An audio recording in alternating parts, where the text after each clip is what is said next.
Heureux, un site qui offre de multiples ressources aux futurs parents et parents pour vivre toutes les étapes de la maternité et de la parentalité de manière épanouissante. Bonjour, je suis Anne-Karine Grisner, psychologue spécialisée en périnatalité et parentalité. Et aujourd'hui, voici un podcast sur pourquoi et comment utiliser une couverture d'emmaillotage pour favoriser le sommeil de bébé. Le sommeil des bébés, c'est très important. Le sommeil joue un rôle fondamental dans le bon développement des bébés, tant sur le plan physique que psychique et cognitif. Cela est dû au fait que le cerveau des bébés connaît sa plus forte croissance au cours de la première année de vie, ce qui rend leurs besoins en sommeil essentiels. Pendant le sommeil, l'hormone de croissance se libère, favorisant ainsi la croissance physique. De plus, d'autres fonctions vitales telles que la construction du système nerveux et la réparation des tissus et des cellules ont lieu pendant le sommeil. En plus d'une quantité suffisante de sommeil, environ 16 à 18 heures par jour au cours des 3 premiers mois, la qualité de celui-ci est également cruciale. Cela signifie un endormissement rapide afin de respecter le besoin de dormir qui se présente et un sommeil sans interruption pendant 45-50 minutes afin de respecter le cycle complet, composé lui-même de 2 phases de sommeil, sommeil léger, sommeil profond, suivi d'une répétition de plusieurs cycles. Pour en savoir plus, retrouvez un autre podcast sur les véritables besoins de sommeil des bébés. Le sommeil des bébés, c'est pas si facile. De nombreux parents constatent que le sommeil de leur enfant est très souvent compliqué. L'endormissement peut être laborieux avec beaucoup de pleurs, parfois bébé s'endort mais se réveille au bout de quelques minutes en criant. Il est rare qu'il arrive à enchaîner 2 cycles complets de sommeil et au final, les bébés d'aujourd'hui ont souvent un manque crucial de sommeil. L'une des raisons de ces difficultés, c'est les nombreux sursauts que les bébés ont quand ils dorment, qui les empêchent de trouver leur sommeil ou qui les réveillent.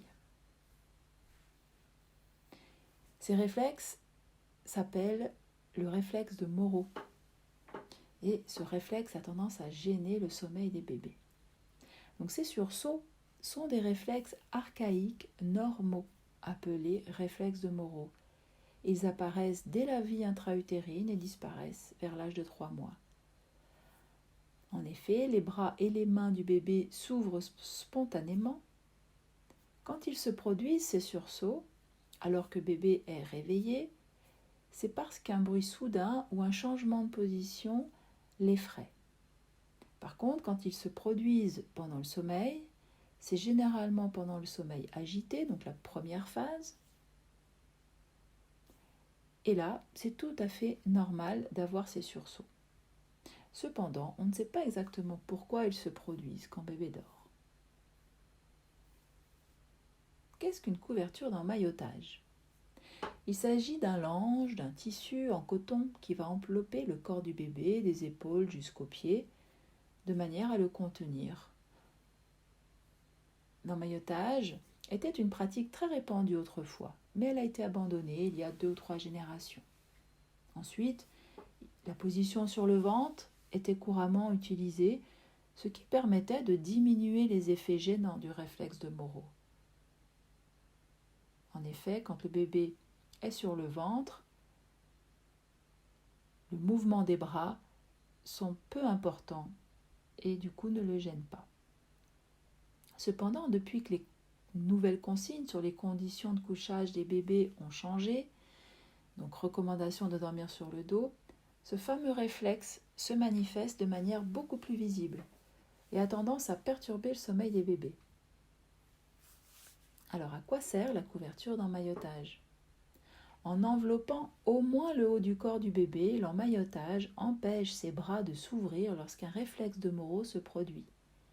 Ainsi contenu, le bébé peut s'endormir plus facilement et risque moins de se réveiller durant la phase de sommeil léger.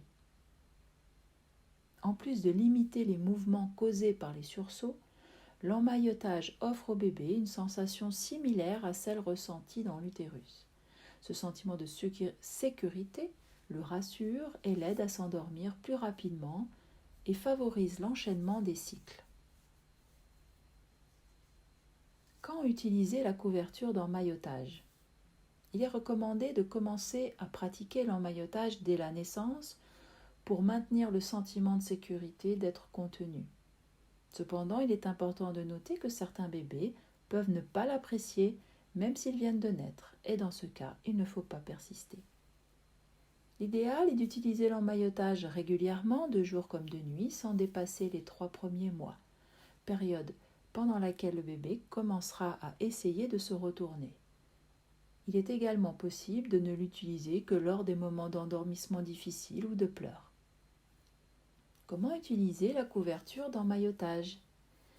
Disposez le lange à plat, puis placez le bébé sur le dos, ramenez ses 2 mains l'une sur l'autre et maintenez-les dans cette position.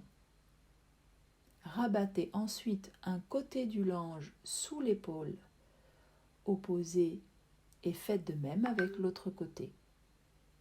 Contrairement à autrefois, il est désormais conseillé de ne pas bloquer le mouvement des jambes. Des langes spécialement conçus pour l'emmaillotage sont disponibles sur le marché. Ils ont une forme qui facilite leur utilisation. Plusieurs modèles de couverture d'emmaillotage existent qui peuvent comporter ou non des scratchs, des boutons pression.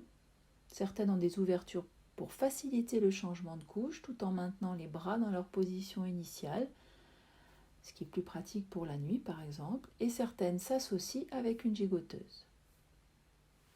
L'emmaillotage en toute sécurité. Voici quelques règles pour que cette pratique soit sécurisée.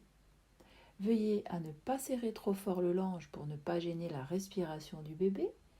Utilisez toujours un tissu léger pour que le bébé n'ait pas trop chaud. Et veillez toujours à coucher votre bébé emmailloté sur le dos. L'emmaillotage parfois insuffisant. L'emmaillotage est une pratique qui réapparaît aujourd'hui en partie pour répondre aux problèmes de sommeil chez les bébés. Cependant, cela peut ne pas être suffisant dans certains cas. En tant que psychologue en maternité, j'ai souvent constaté que le sommeil des bébés était une question complexe, qui nécessitait des informations et des connaissances pour le comprendre correctement et éviter les erreurs et les pièges. C'est pourquoi j'ai créé un programme sur le sommeil des bébés de 0 à 4 mois.